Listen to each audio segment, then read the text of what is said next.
The morning Clem Harmon was buried, the sky above Harlan County was the kind of pale, scrubbed blue that made everything look clean that wasn't. The cottonwoods along the creek had just come into their first soft green, and the pasture grass stood ankle-high and still, and the valley spread out below the cemetery hill as if it had no interest whatsoever in what was happening to one family on its edge. It was April 1883. The ground had thawed just enough to receive a grave, and Brett Harmon stood at the head of it in her good brown dress and her work boots because she hadn't thought to change them. And she didn't cry, not there, not in front of the 12 neighbors who had come to stand with their hats off in the wind. She didn't cry because she had already been crying since Thursday, when Clem's fever broke the wrong way, and she understood what the next few days would hold. By Monday, she was emptied out. She stood at that grave and she counted the cattle visible from the hill and tried to remember whether Clem had oiled the scythe blades last autumn or whether she had meant to ask him and never did. 40 acres of uncut hay, 83 head of cattle still on the winter pasture, a feed debt of $240 owed to Roy Nettles, due in 6 weeks. That was what Clem Harmon left behind, along with a son named Tobias, who was 13 years old and already as tall as his father had been, and a roan mare named Pepper who had been Brett's horse long before she was Clem's wife, and a log house with a good stone hearth and a roof that needed 2 shingles replaced on the western corner. She walked home from the cemetery with Tobias beside her, and neither of them spoke until they reached the gate. "I'll put the kettle on," Tobias said. "I'll feed the horses," Brett said. And that was the shape of the first afternoon. Roy Nettles came on Tuesday. He was not a cruel man. He ran the feed and supply at the edge of town, and he had extended Clem credit through 2 lean winters without complaint, and he genuinely believed, standing at Brett's kitchen door with his hat in his hands, that he was offering her something useful.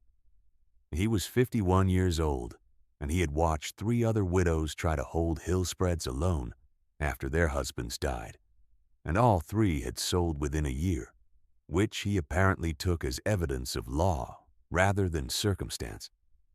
"Brett," he said, and he said it with the careful gentleness people use when they've already decided what's best for someone else, "I know this isn't the week for it, but I'd be doing you no favors if I waited. The note comes due 6 weeks from now, and the hay's still standing, and a woman alone with a boy, and that many head to move before the creek floods can't be expected to manage all of it at once."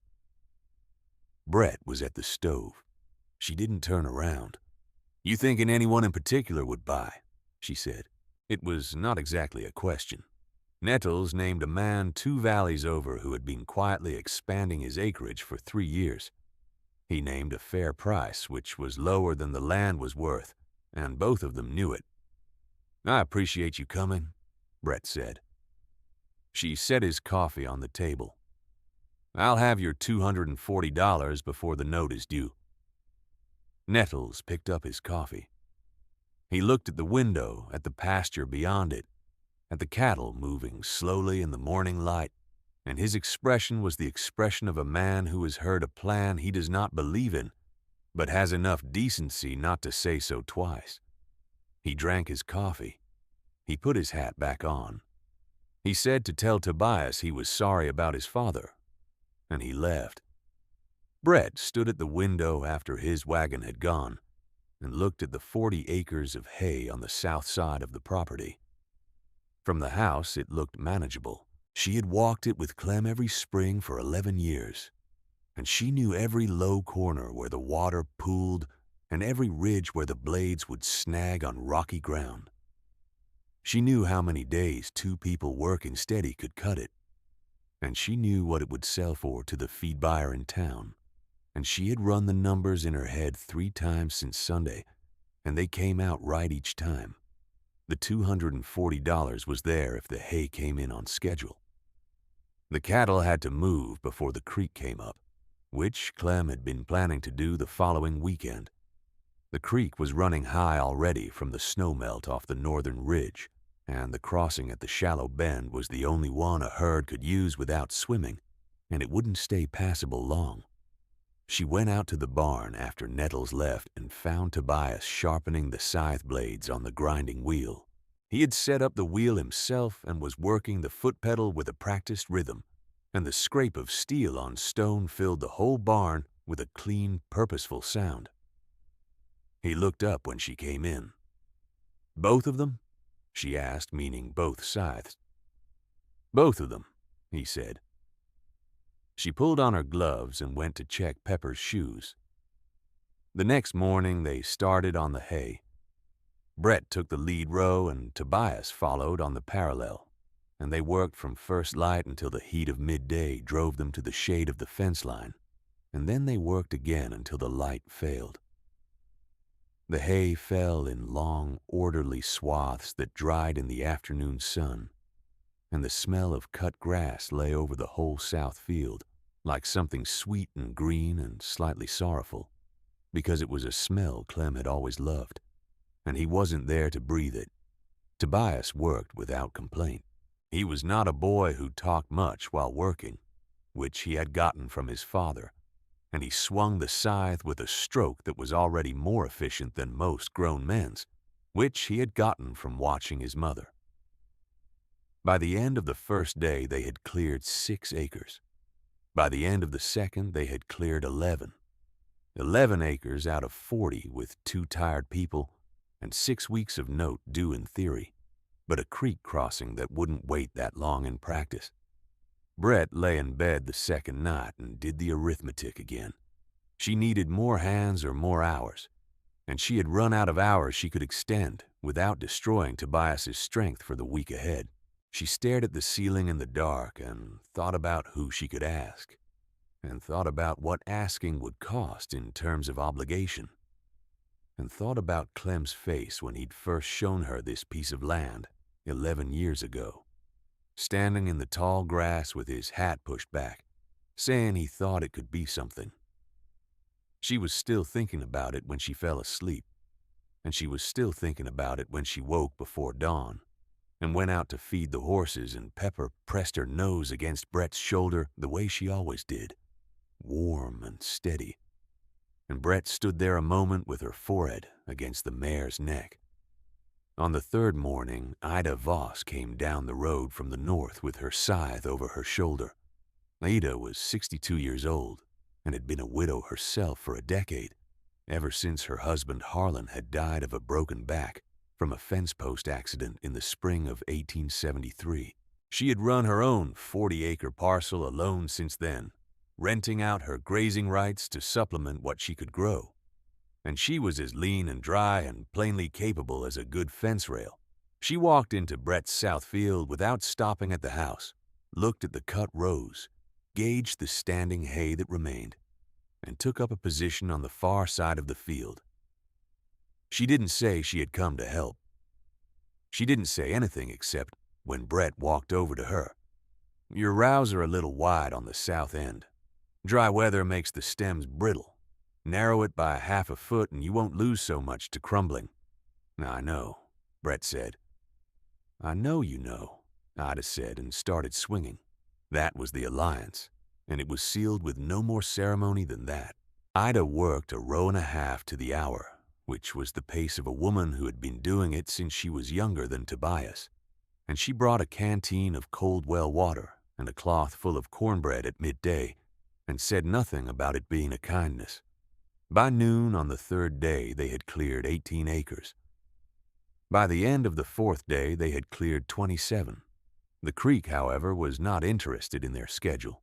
Brett had been watching the water level at the south bend every morning, reading the marks she'd scratched into the cottonwood post at the crossing. Clem had put those marks there years ago, one for spring normal, one for spring high, one for flood stage, and the water had been climbing past the second mark since Tuesday. On the Thursday of the first week, 4 days after Clem was buried, she went to the crossing at sunrise and found it running brown and thick with snowmelt. the surface roughed up by current, the shallows narrowed to a strip barely wide enough for cattle to walk single file without being knocked from their feet. By Friday, it would be gone. She stood at the bank and looked at the water and felt, for the first time since she'd refused Nettles' offer, something close to fear. Not the sharp fear of a crisis she hadn't seen coming, but the slow, cold fear of a deadline that had moved without asking permission. The hay was 3 days from finished. The cattle were still on the winter pasture. If she didn't move them tonight, the herd would be trapped on the wrong side of the creek until the water dropped, which in a Montana spring could be 2 weeks or 6.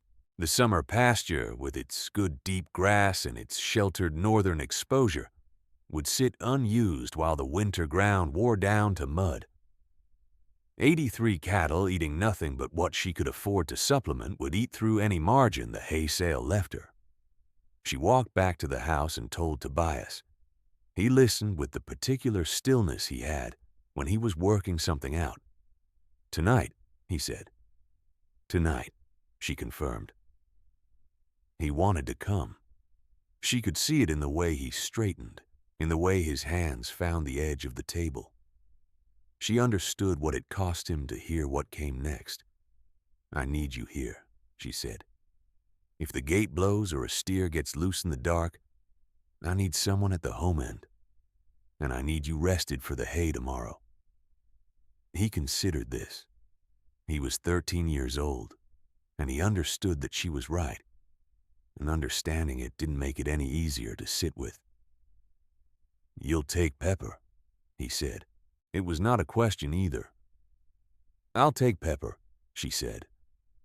They ate supper early, and Tobias went out after to check the fence line on the east side, while Brett packed her saddlebag.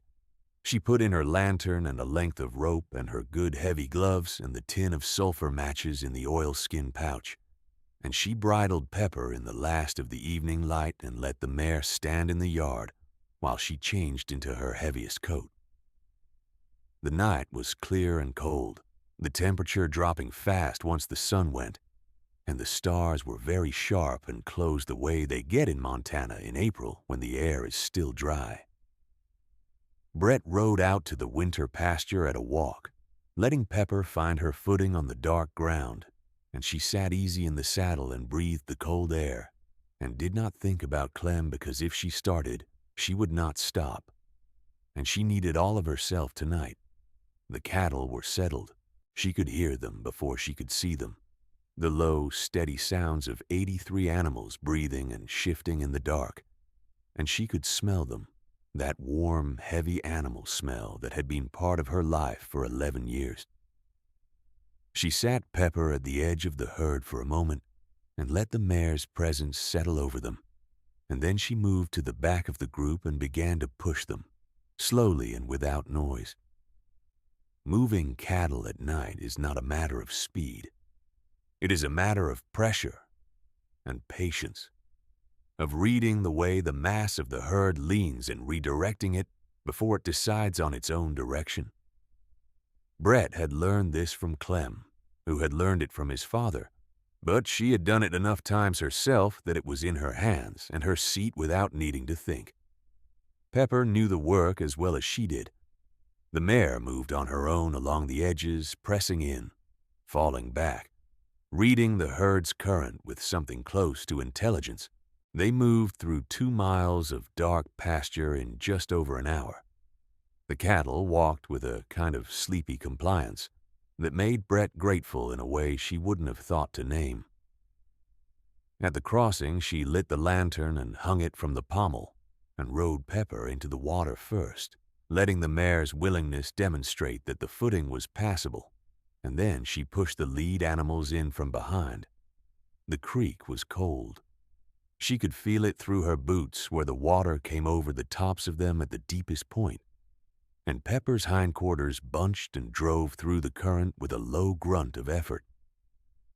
The cattle came through in 2s and 3s, reluctant and then resigned, and Brett rode back and forth across the shallows 7 times before the last steer made the far bank and stood dripping in the mud, looking affronted. She counted them by lantern light. 83. She sat Pepper in the middle of the creek for a moment, the water running cold around the mare's legs, and the lantern threw a small warm circle over the surface, and beyond it the night was very dark and very wide. Her feet were soaked through. Her back ached from the riding and the repeated crossing.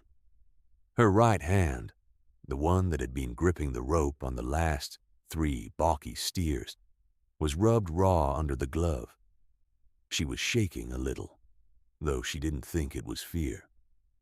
She rode Pepper out of the creek on the home side and turned to look at the far bank, where 83 cattle were already spreading out into the summer pasture, dark shapes moving in the dark, and she breathed out slowly.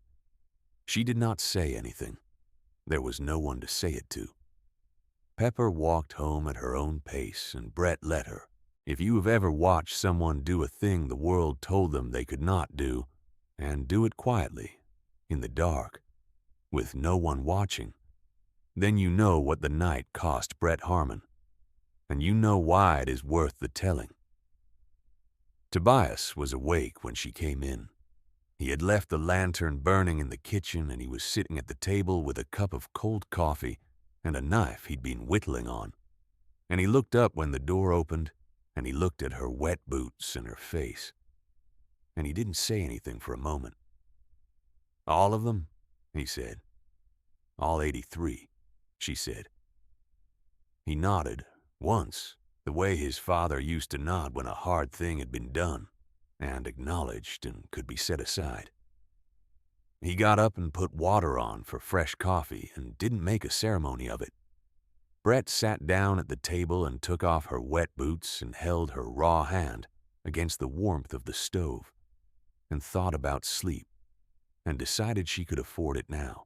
She drank the coffee Tobias made, and they sat together in the kitchen without talking much, and the lantern made a warm, steady light against the dark windows. And outside, Pepper was in her stall with fresh hay, and across the creek the herd was safe on the summer grass. There were still nearly 13 acres of hay to cut when they went back to the field the next morning, Brett and Tobias and Ida, and they cut it in 2 more days of steady work, the 3 of them moving through the rows in a rhythm that had no wasted motion and no idle talk, because there was none needed. The weather held clear and warm. The cut hay dried fast in the spring sun, and they baled it and stacked it against the south fence. And Brett counted the bales each evening and ran the numbers in her head. Ida had the contact. Her late husband had done business with a feed buyer in the county seat who bought hay by the bale for resale to the smaller outfits that couldn't keep up their own supply. And Ida had kept that contact warm over the years, sending her own surplus his way when she had it. She sent a message through the freight driver who passed her road on Wednesdays, and the buyer sent word back by Friday morning that he would take everything Brett had at the going rate. The going rate, as it happened, came to $263 for the full 40 acres of hay, baled and stacked and ready for collection. Brett read the buyer's note at the kitchen table with Tobias looking over her shoulder. She did the subtraction once. Then she did it again. $23 over, Tobias said. $23 over, Brett confirmed. She rode to town that same Friday. She tied Pepper at the post in front of Nettles' supply store and walked in with the $240 in notes and coins folded in the inside pocket of her coat, money she had arranged through the buyer to transfer in advance of the hay's physical collection the following week. Roy Nettles was behind the counter pricing a crate of harness hardware, and he looked up when she came in with an expression that was still, after 5 days, edged with the careful gentleness he had brought to her kitchen door on Tuesday. She put the money on the counter. He looked at it.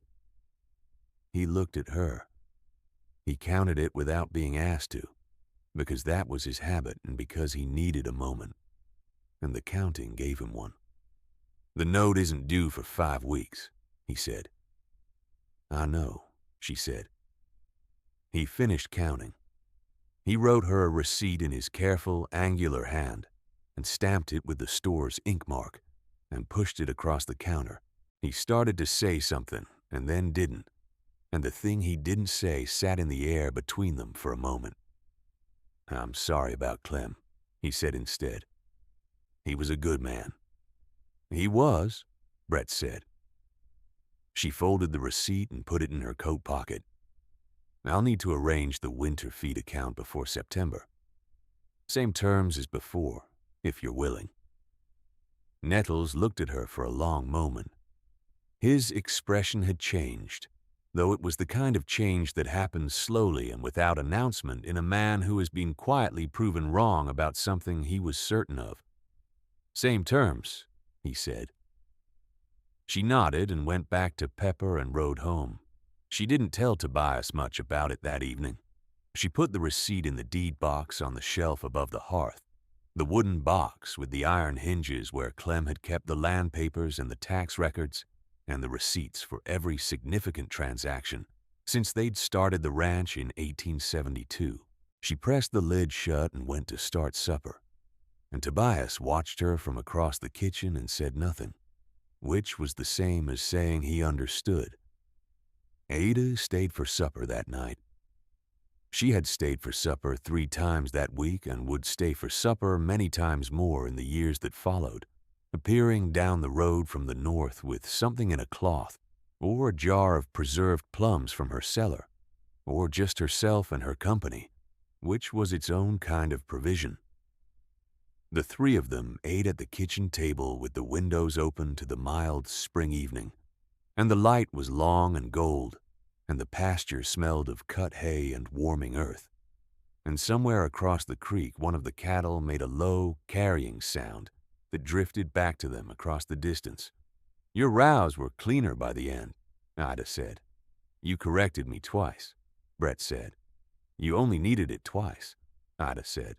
Tobias ate his supper and watched both of them and said nothing. But his face had been carrying something all week that sat closer to relief than a 13-year-old boy knew how to put into words. Roy Nettles came back to the ranch the following week, not for business, but on his own initiative, on a Tuesday morning when the hay buyer's wagon was in the south field loading the bales.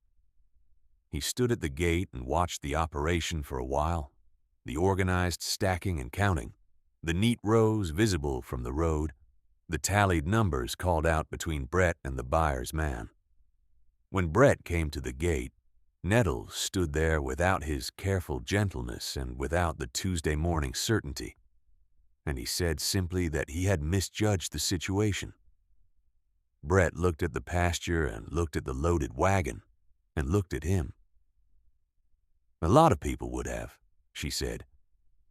She said it without heat, because that was the plain truth and not a kindness she was extending. She meant it as the former, and he received it as both. He drove away, and she went back to the buyer's man and finished the count, and that was the last time the subject of selling was raised between them by anyone, in any form. The spring of 1883 did not become a legend of any great sweep in Harlan County. There was no newspaper account. The Harmon Ranch did not become the subject of particular public admiration or formal recognition. What happened was simply that a woman buried her husband on a Monday, and by the following Friday she had paid a debt of $240, 6 weeks before it was due, moved 83 cattle across a flooding creek in the dark, and cut 40 acres of hay with the help of a neighbor who had come without being asked. What the valley remembered in the slow, accreted way that valleys remember things without meaning to was not the drama of it, but the plainness. That it had been done without ceremony and without complaint. That the ranch was still there, at the end of it. That Brett Harmon had not, at any point, asked anyone to believe she could manage it. She had simply managed it. The years that followed were not easy years, because frontier years rarely are, and the Harmon spread was a working ranch on working land, with real winters and real debt cycles, and the ordinary succession of hard seasons and recovered ones. There was a dry summer in 1886 that cut the hay yield by a third and forced a harder negotiation with Nettles over the winter feed account, and Brett renegotiated it on terms that were fair to both sides, and neither of them mentioned that she was carrying a larger risk. There was a fever that went through the herd in 1889 and took 11 head in 2 weeks, and Brett and Tobias spent 4 days riding between the sick animals and the sound ones, trying to slow what they couldn't stop, and the loss set them back enough that the land tax that year was tight. Tobias turned 18 in the fall of 1887, and by then he was doing the work of a grown man on the ranch without being asked and without being told, which was the same way he had done every other kind of work since he was old enough to reach the grinding wheel. He had his father's steadiness and his mother's particular attention to what was actually true, rather than what was convenient to believe, and he took over the stock-moving operations by the time he was 20, which freed Brett to manage the accounts and the hay planning and the fence repair that never seemed to end on 40 acres of rough-edged Montana ground. Ida Voss remained a constant. She came down the road from the north through all of the years that followed, through the cold winters and the good springs, through the dry summers and the recovered ones, through the slow aging that happens to everyone who works land long enough that their hands record it visibly. She and Brett developed a friendship of the kind that doesn't need maintenance, because it is built on something more fundamental than proximity or convenience. It was built on the week in April 1883, when Ida had walked into a field without being asked, and on everything that came after it, which accumulated the way real things do, not in any single moment, but in the sum of them. They argued about fence placement, and agreed about weather, and ate supper together through all of it. Pepper grayed along her muzzle as the years went on, the roan coat turning a little ashy around the face and shoulders, and she moved with the careful deliberateness of an old horse who knows her own footing and sees no reason to hurry. She was still sound at 23, which is not common and which says something about how she was kept. Brett rode her less as the mare aged and more as she herself aged, the two of them slowing together the way old partners do, until riding became more about the going out than about the pace. On evenings when the weather was good and the work was done, Brett would ride Pepper up the long slope behind the home pasture to the place where the ground leveled out above the tree line and the whole valley spread below, and she would sit the mare there in the evening light and look at the 40 acres and the house and the outbuildings and the creek in the distance, and whatever she thought in those moments she kept between herself and the horse. Pepper died in the spring of 1901, in her 25th year, on a warm afternoon when the cottonwoods were coming into leaf again, which seemed right. Tobias helped Brett bury her on the hillside above the pasture, in the place where the ground was soft and the view extended out across the valley to the northern ridge. He made a marker from a piece of good flat stone and set it deep enough to hold. They stood at it for a while, and neither of them spoke, and then they went back down the hill to the work of the afternoon. There is a kind of knowledge that is only earned through the doing of a thing, and it cannot be given in advance, and it cannot be described to someone who hasn't been through it, and its only real measure is what it lets you do next. Brett Harmon ranched the Harlan County spread for 31 more years after Clem died, and the ranch grew in that time by a careful and unhurried expansion. Another 12 acres absorbed from the parcel to the east when the owner sold in 1891. A small hay barn added in 1894. The log house expanded by a room in 1897 when Tobias brought his wife home. The herd that had stood at 83 in the spring of 1883 numbered 120 by 1900, and the feed account with Nettles' store, which passed to his nephew when Roy retired in 1895, was always settled on time and always at the terms Brett had negotiated, because that was the standard she had set, and she saw no reason to deviate from it. She lived to be 74 years old. She spent the last years of her life at the ranch the way she had spent all of the years before them, in the work and the management of it, slower now and with Tobias carrying the physical weight, but present and attentive and in possession of all of her judgment until the end. She died in the winter of 1914, in the house she had lived in since 1872, with Tobias and his wife and their 2 daughters beside her. And she was buried on the hill above the pasture in the spring, when the ground allowed it, in the place she had told Tobias she wanted, beside Pepper's stone marker and within sight of the valley below. In the deed box on the shelf above the hearth, where Clem had once kept the land papers and the tax records, there was still the receipt Roy Nettles had stamped and handed across his counter on a Friday in April 1883, creased from folding and yellowed at the edges and still legible. $240 paid in full. The date in Nettles's angular hand. Tobias found it there when he was sorting the papers after the funeral, and he held it for a moment in the winter light from the kitchen window and set it back in the box and closed the lid. On the hill above the pasture that same spring, the wildflowers came up early around Pepper's marker, the way they always did in a good wet April, and the valley below was turning green along the creek bottom where the cottonwoods were leafing out, and the cattle moved in the lower pasture, and the light was the kind of pale scrub blue that made everything look clean. Some people, when they think of the spring of 1883 in Harlan County, picture the drama of it. The flooded creek and the night crossing and the 40 acres of hay, and the debt paid 6 weeks before it was due. They picture a widow proving something.